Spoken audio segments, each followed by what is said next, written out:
Notre Dame won 12 games in the regular season last year against FBS opponents who had a combined overall record of 81 and 74, or a 524 winning percentage. The Fighting Irish won those 12 games in the regular season by 16.2 points per game and stepped up against some of the better teams within Power 5 conferences last year. The Fighting Irish defeated both Michigan and Northwestern in the Big Ten by an average margin of victory of 8.5 points per game. They also defeated 5 ACC opponents last year and won those 5 games by an average margin of victory of 16 points per game, along with knocking off Pac-12 opponents Stanford and USC by an average of 14 points per game in 2018. But all eyes will fall on quarterback Ian Book to duplicate last year's success. This was a Notre Dame offense in 2018 that averaged 182 rushing yards per game and also passed for 257 through the air against opposing defenses. But starting running back Dexter Williams has moved on to the NFL, along with wide receiver Miles Boykin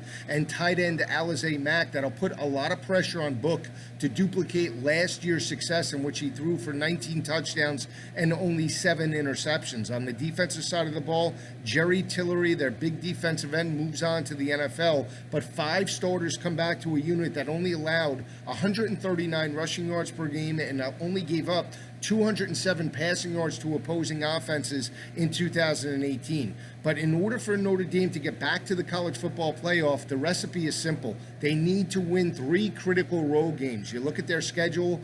Early in the month of September, Notre Dame travels to Sanford Stadium to take on Georgia. Later in the year, they have to travel to the Big House to face Michigan and also go on the road to Palo Alto to face Stanford and KJ Costello. Last time that Notre Dame was in Palo Alto, they lost that ball game later in the month of November.